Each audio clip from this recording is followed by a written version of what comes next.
All right, West Virginia fans, it is a great day to be a West Virginia fan wherever you may be.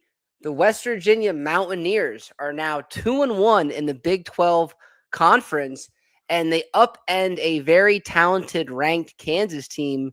To talk about it with me today is my good friend who's been on the show all the time now, Amit Batra. Amit, how are you feeling on this fine Saturday after this win versus the Kansas Jayhawks? Man, I'm feeling great. What a great win. Obviously third straight win over Kansas and to stay undefeated at home as well. Just a great complete performance. I think the best performance of the season thus far. And yeah, they looked amazing today. They really did, man, and we're 8-5 now at home versus Kansas, which is should be a feather in the hat to West Virginia. No, it all started back when Bob Huggins was there, and he used to have a clause in his contract that said if you beat Kansas, you get that extra dollars. So now it's carried over. The last West Virginia's taken 3 straight from Kansas now. Josh Eilert had the win last year, Darren DeVries had the win, and this year Ross Hodge gets the win. How much does it mean, Amit, for the program to get this win today? Yeah, I mean, I think it speaks volumes because I mean, obviously last year was the first year that West Virginia got them, at their place. But they've had success at home, especially against Kansas. I mean, even some of the teams that just weren't quite good, like obviously Josh Eiler's team, for that team to beat him also is pretty impressive. So I think it's a great win. I mean, today I think you just got steady contributions from the whole team. Harlan Obioa obviously having a double double, and then Honor Huff continuing to do what he does, and then just overall, the whole team really performed well, and you kind of realize what is capable from West Virginia if they if all of them perform consistently, which obviously we got that tonight. Yeah, I thought that early on in the game, just watching this team, I looked in the first half and there were still like 5 minutes to play in the first half, and we had 30 points.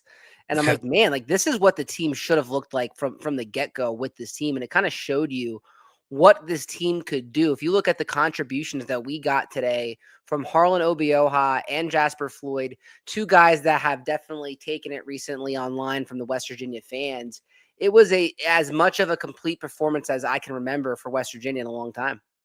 Yeah, absolutely. Probably the best performance maybe this season since Pitt. I think, obviously you get your first quad one win.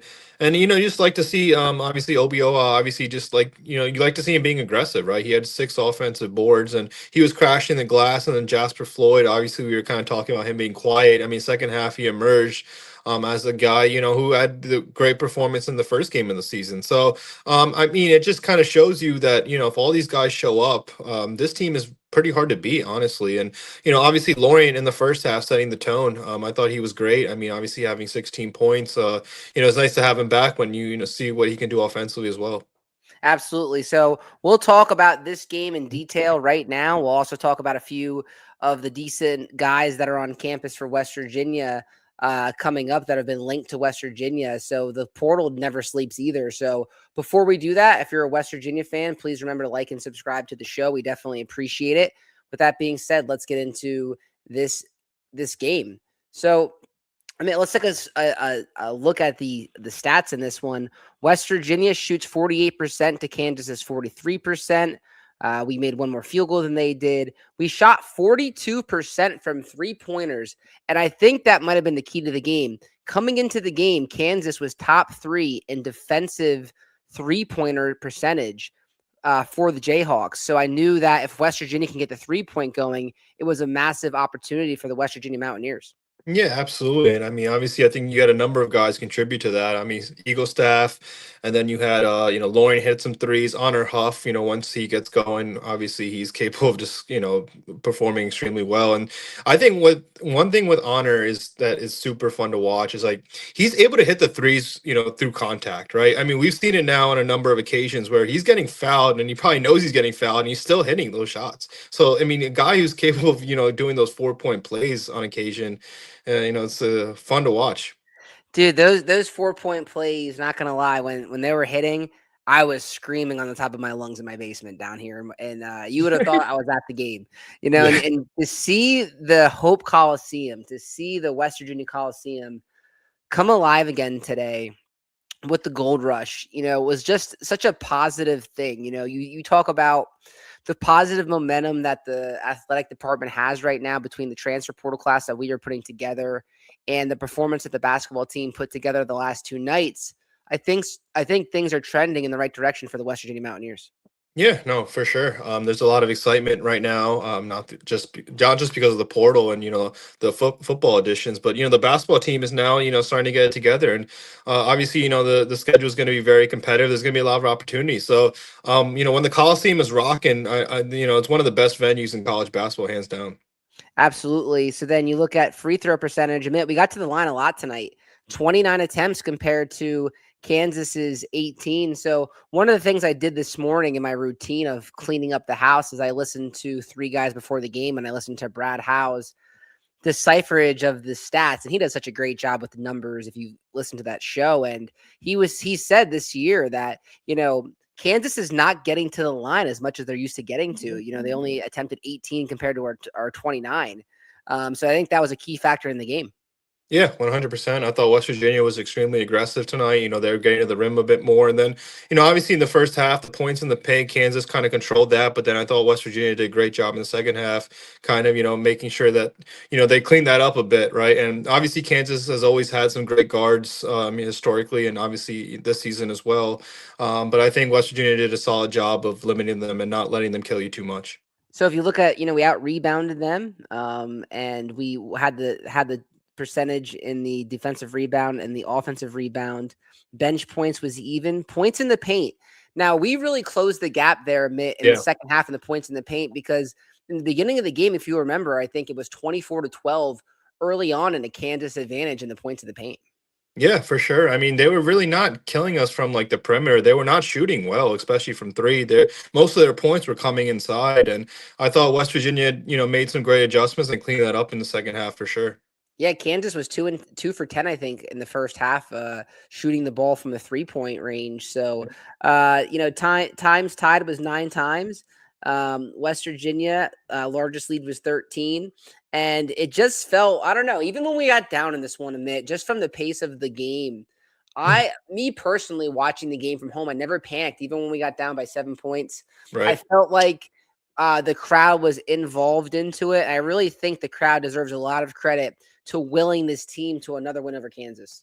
Yeah, I mean, you felt the energy, and obviously these type of games, the noon tips. I mean, everyone's juiced. So, I think they were able to feed off the crowd, and then obviously that 16-0 run, and they went up by double digits. So, I think West Virginia is obviously it's going to be a game of runs at times, and it was good. Kudos to them for going down 7-8. They didn't panic, right? They didn't let that lead kind of obviously blossom into something like a double-digit lead for Kansas. So. I think West Virginia stayed composed, and overall great team performance for sure. Let's look at the individual stats here. How about Brennan Laureate, man? Had 16 first half points, finished with 18. Looked like he really got back into a groove here, Amit, for West Virginia. Yeah, he really led the charge, especially in the first half. I mean, he was scoring, he was hitting threes, he was scoring inside. Just a really smart player. And obviously, when he's going, obviously, adds that, probably third element to the team offensively behind Chance and Honor Huff. So I think, it's extremely crucial to have him perform well on a consistent basis. Yeah, and I think guys stepped up. You talk about Trey Eaglestaff with the 13 points, and they were Yeah. 13 key quality points. So I think that was one of his better performances as a West Virginia Mountaineer. Harlan Obioa, which no one can say, by the way, no announcers. You mentioned this to me, texting each other. Everyone botches his name. Yeah. So he had Obioa. 11 points. I think that was Harlan, besides the pick game, his most complete performance of the year. Yeah, 100%. I think, especially on the offensive side of things, he was aggressive, right? I mean, he was getting crashing the glass and getting offensive rebounds and, getting second chance points for West Virginia. So, when he has a double performance like this, it just adds another element to the team. And, you love to see the aggressiveness from him because, obviously most nights he's going to be bigger than everybody out there. And he just has to be aggressive. And I thought he was tonight. It's hard to believe Chance Moore only had 6 points in this game. It felt like he had his fingerprints more on this game than he did. But DJ Thomas had a few shining moments. Jenkins continues to get better. I think overall, Mick, kind of like we mentioned, I think this is the most complete performance that the team has had this year. Yeah, absolutely. Probably the best performance since Pitt, and to do it against a quality team in the Big 12, and obviously improved to 2-1 in the Big 12 now. And there's going to be a lot of opportunities. I think if you lose this game, you're not thinking about the tournament at all. But and I'm not saying West Virginia is in the driver's seat to be in the tournament at this point, but I think you obviously have that quality win now, and now hey, it could lead to a couple more, right? There's one thing that's great about the Big 12 is there's so many opportunities, right? Now you have Houston, coming up in a couple days. So Yes. there's just endless opportunities to obviously, to get to the tournament now. Does this game help take away the sting of some of the other losses that we've had this season a little bit? Yeah, I think it absolutely helps. I mean, obviously there was a couple games that got away from West Virginia. Obviously, I think Ohio State and Clemson kind of stand out from that group. But you finally have your quality signature win, right? I mean, the best win. I mean, Cincinnati and Pitt were probably the best wins outside of this game. So I think to do it in the Big 12 against a program like Kansas is huge. If all things considered, if you would have told me before the season that we'd have a win over Pitt and would start the season 2-1 conference play, I'd probably sign up for that right now. Truthfully, even all things considered, with some of the brutal losses we've had, so we'll take the win. Let's look at their stats. Trey White, Amit, he was causing fits for West Virginia all night. Yeah, I mean he's a talented player, and obviously some of their guards are pretty explosive, and everyone talks about Darren Peterson, which obviously he's a special talent, but they have a good roster outside of him as well. And I thought, I mean, West Virginia did a pretty solid job defensively, and were able to adjust to some of the things that they were doing well in the first half.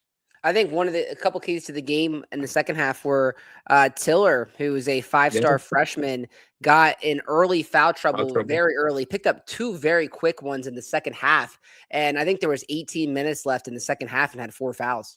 Yeah, it makes life easier, especially for OBOA. Maybe he's able to capitalize when a guy like that is on the bench sitting down. So yeah, I mean, I think overall we just did a great job, tremendously overall. Absolutely. And then what were your thoughts on Peterson? Hold on real quick before we do that. Trey Edwards, he said, "What's up, Jers? Got that QW win, 11 at home as well." Yeah. That's a great point. This team has protected home court. Yeah, Amit was the first one to actually bring up the quad one win. So shout out to Amit for bringing that one up. Trey, I'm feeling very happy about this one. I know you're just probably catching in this one, but me and Amit are very excited about not just this, but the direction of the football team.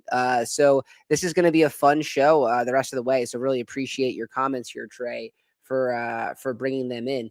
Go ahead, Mitt. What were you saying?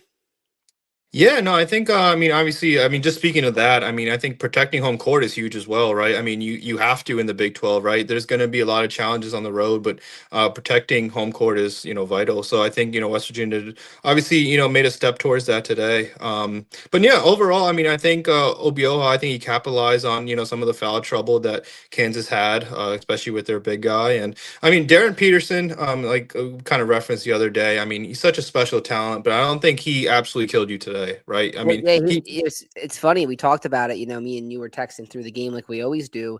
And in the beginning of the game, it's like he hasn't missed any minutes. And then towards the end, he had that cramping going on and really couldn't keep up. And there was times where they had to throw him in at the end of the game. You can tell that he's going to be a top 3 pick, a lottery Mhm. pick in the NBA drafts. He's definitely one of those special Kansas players that they've had. Like I said, I think they have some special players, but I just want to give a quick shout out to some of the players that have had slower starts that have been getting some stuff from our fans, just Eagle staff, Obioha and Floyd. They really stepped up in this game. And when we can play a complete performance like this, it shows that we can compete each night. So for me, I'm just rejuvenated, not just about the win, but just for what's ahead with the rest of the Big 12 schedule. I feel like each night now, we have a squad that has proven themselves now that each night they can compete and possibly win a Big 12 game. Yeah, and I think it gives, some of those guys a lot of confidence. I mean, I'm sure, it's tough for Eagle staff. I mean, I think now he's trying to put some games together, obviously offensively, and he just looks a little bit more comfortable out there. And then you saw more aggressiveness out of Obio today, for sure. Like he just looked like he wanted it a bit more, and he was not going to be denied, down there. So, and then Floyd in the second half made some great plays and had some great buckets and timely buckets for West Virginia. So yeah, like you said, I think if you have a complete performance like this, I mean, I think the potential is endless. Absolutely. And Trey Edwards, it's so funny. Me and Amit watch these games just like you guys are. At the end of the day, this is a fan channel.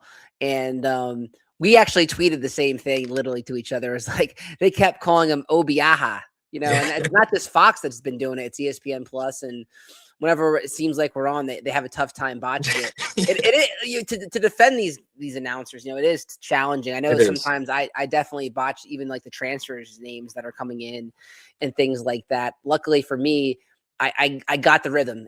Isn't that like one of the best feelings when you finally get someone's name down and you just memorize it? Like Obioha, I Yeah. know that. It just Yeah. like I know that now. But if you're an outsider, it's very Yeah. challenging to get that. I mean, these guys have to remember so many people's names, I'm sure. So it is challenging for sure. So let's skip the first and second half thoughts. We've been already talking about this. This is one of the easy episodes, admit, where we don't need to even go to our notes, really. We can just kind of go off the top of Yeah. the dome right here. 3 straight wins over Kansas, which is super impressive. WVU remains undefeated at home, which was what Trey Edwards just said. Complete performance, best performance of the year since Pitt. We've mentioned that. Shows what WVU is capable of, and that's what I just mentioned earlier, that now it's on for the Big 12, man. We have a quad 1 win now, and I think the sky is the limit, and this team should be playing very confidently going ahead. Obioha, someone that we've called out on the show and fans have called out, had a double-double, so shout out to him. He's stepped up, and I think that is absolutely massive. Big 16-0 run in the second half. I actually think at one point it got to 22-2 at one point in that run.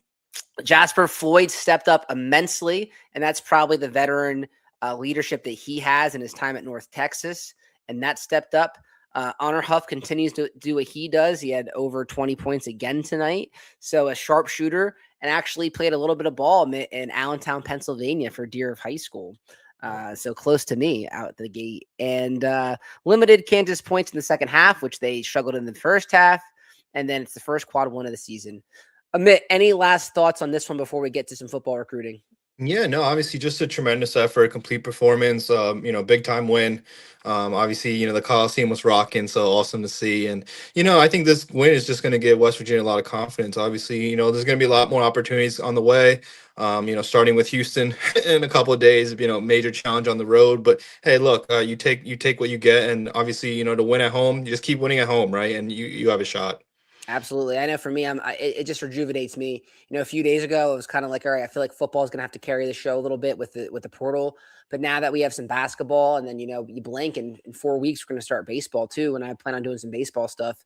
And then the West Virginia wrestling team, by the way, had a 1-point win over Arizona State yesterday too. So I pump out those videos too. So, the channel is alive and well. What the West Virginia athletics is alive and well, and it's an exciting time. All right. Speaking of exciting times, Amit, how about an Alabama transfer coming to the West Virginia Mountaineers? Peter Notaro. And this has been talked about a few days. Some people were mentioning this a little bit in the comments over the last few days about if he was committed. He's 5 for 5 with extra points this season, so he has 5 total points. He's a local guy from Pittsburgh, Pennsylvania, North Allegheny. Admit, with the Alabama symbol, no matter what position you play, we'll take it, right? Yeah, no, absolutely. Is he the first Alabama guy since Simmons? I was trying to think about that actually. Wasn't there a linebacker? Who was the linebacker that played for us that went to Maryland? If someone can find that in the Yeah. comments, Yeah, I I'm think I gonna. know what you're talking about. Yeah. Yeah, but I mean, yeah, of course. I mean, you get somebody from, with that stature, and then, obviously LSU, Bama, you're getting some of the SEC guys as well. So, yeah, I'd love to see it. I mean, obviously Alabama is a very storied program. So, you get anybody from, Alabama, you take it for sure. Who was the linebacker from Alabama that played for Maryland? I'm having a brain fart right now, and it's really bothered. Oh, I got it. Vandarius Cowan.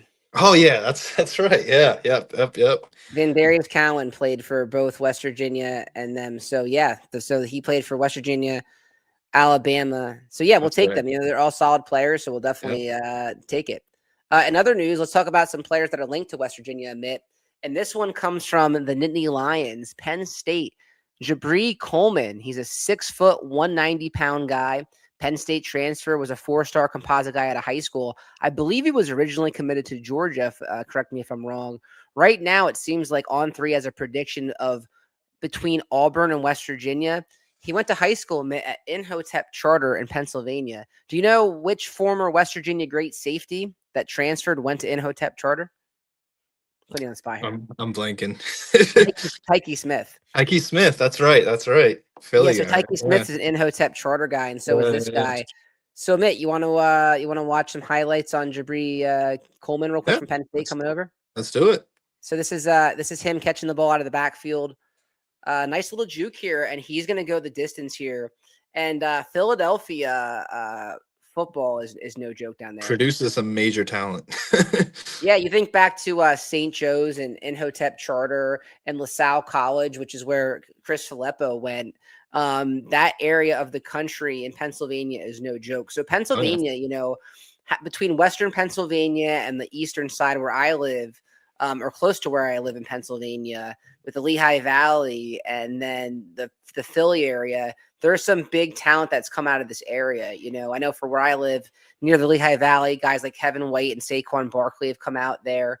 And now you have this guy, Jabri Coleman, who is a guy that is talented. And for him, it's probably a nice change of scenery to go from Penn State, which was an absolutely loaded running back room, to now possibly coming to West Virginia or Auburn, where he may be able to get some more playing time. Yeah, absolutely. Nice burst of speed. Yeah, can catch the ball out of the backfield. We've seen him in this video be able to block for the quarterback too. So I absolutely love when we get guys from NJ and PA. I think it's the most underrated part of the nation. And like I said, you can see what he can do here with that burst of speed, and has nice moves, and is a north and south runner, it seems like. Yeah, make some guys miss. It looks like they love to send him in motion and do some different things to get him the rock. So Jabri Coleman, like I said, right now it seems like it's between West Virginia and Auburn for this guy. And he, I believe, is on a visit this week. And this is the ending one where he's just going to be off to the races. So Jabri Coleman, like I said, keep an eye out on this one for West Virginia. It's been linked there. It's been reported by Chris Anderson that he is on a visit or set up a visit this week. So keep an eye on that. And another one that has been talked about, man, I'm real excited about this one, is Jamon Tapp. And I've known about this one for a few days. This was behind a message board, so I haven't really talked about this one yet, but it came out publicly on Twitter recently. I think Skylar Callahan said that this guy's on a visit, so, or has interest, so I can finally talk about it. Edge rusher, 6'3", 275. You can see he was originally at Texas, went to Arizona State a little bit, didn't see the field. Ended up going to Southern Miss this year and did some really excellent things. 70 total tackles a mitt, 7.5 sacks. He's a 35 edge rusher in the nation, 6'3", 275. And this guy would be an absolute massive get to that edge room, to the defensive line room. And what EA Sports thinks of him is an 86 overall, which would be one of the highest players for West Virginia. 82 speed, 87 strength, just overall 86 hit power, which we'll love as West Virginia. 89 power moves, 87 finesse moves, 84 block shedding, 87 pursuit, 84 tackling. I mean, you guys get the point. This guy can definitely play. Amit, before you judge him, why don't we watch his highlights? Yeah, let's do it. So again, this is Jamon Tapp coming over from Southern Miss. Not committed yet, but on 3 has a prediction of West Virginia landing this guy, and has a really good setup with his pass rush. Will set you up outside, then work that swim move in. And like I said, Southern Miss is, a pretty good program. Had Charles Huff as the coach, but I don't think he's there anymore. Yeah. And you see here, he can take on blockers and block shed and get past the guys. So that's probably why EA Sports ranks him so high. And, you think about some of the other guys that we've added in this room. This guy would be a probably really important get if West Virginia can land him. Yeah. I mean, I was going to say one thing. I just, I want more guys to get to the quarterback, obviously, in the future. I mean, I feel like we kind of lacked in that department this year. I don't know if you agree, but I feel like, just some of the guys that we've had in the past, like obviously like the Bruce Irvins, were able to get to the quarterback like that. I mean, I just miss having those type of guys. Yeah, absolutely, man. Bruce Irvin was my first year on campus, so it was I always bring back nostalgia memories. I always remember listening to the song Meek Mill House Party and then warming up, and Bruce Irvin just sacking the quarterback like a million times. So, Yeah. yeah, like I said, this guy, if you look at his moves and stuff, he definitely has some good things there. Look at that, just beats the guy and sacks the quarterback, and that could be an extremely good get for West Virginia. So, again, this guy's not committed yet, but his name is Jamon Tapp, and he's been linked to West Virginia over the last few days, and I'll finally be able to talk about it. So, keep an eye on this one for West Virginia, Jamon Tapp. All right, Mitt, before we get out of here, let's talk about a guy that's going to be leaving, and that is Sincere Bowers. Unfortunately, Sincere Bowers, or for him, he's going to be moving on to UConn. Did some decent things with West Virginia. You know, I'm sad to see him go a little bit because Sincere Bowers actually followed the show on Instagram, and I've talked to him a little bit on the side, and just seems like a nice kid, but needed a change of scenery, I guess. I guess his agent got involved. Going to be going to UConn. Just your thoughts, Amit, real quick about Sincere Bowers going to UConn. Yeah, I mean, I'm sad to see him go as well. I thought him and Hubbard, especially obviously the second half of the season, really came on, and I thought they had a bright future in Morgantown. But obviously, sad to see him go. Obviously, there's a business side to it as well. So wish him the best at UConn, and just wish him the best. That room's going to be crowded next year, though, for West Virginia, man. You talk about Yeah. Cam Cook. You talk about the guy we just saw, Coleman from Penn State, if he commits. Yep. I know he's between us and Auburn. Latimer, you have the Boswell kid from JUCO, too. So this is a crowded room. So I get why he might have wanted to leave. But ultimately, it is what it is. I wish Sincere well. I have no ill will against him. I think he'll do good at UConn. I think it's a good change of scenery for him. And we'll see what happens. It seems like a lot of the guys, though, that we've had recently, Amit, are going down a level in Group of 5. Yeah, maybe obviously, like you said, more opportunity to get some playing time and maybe not as crowded of a room. Who knows? But yeah, I mean, I think wish them all the best, obviously, in their future endeavors. Yeah, one thing that will always stick out to me, and one thing I'll never forget, is definitely play against Arizona State. That was Oh, the top play of the 100%. season. I made a video earlier, top 10 plays of the season. That was number one. So if anything, we'll remember you for that. Sincere, best of luck. No ill will. Once a Mountaineer, always a Mountaineer. All right, Mitt, any last things? We've been on here for 24 minutes. It was a fun video. I'm very happy about the West Virginia basketball team. What is Amit's lasting thoughts as we send you guys off for a jam-packed NFL Sunday, college football Saturday? Sorry, not college football. College basketball Saturday, NFL weekend. What are your last thoughts about everything?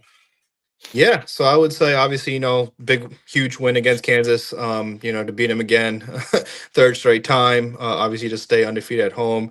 Huge win, best win in the season. And then I think there's, a lot of optimism moving forward for the program as we get into the meat of the Big 12, which is obviously no joke. So, a huge win. And then obviously, exciting things coming up with the NFL this weekend. And then, there's two teams standing in the college football playoffs. So Indiana, Miami next Monday. So excited for that as well.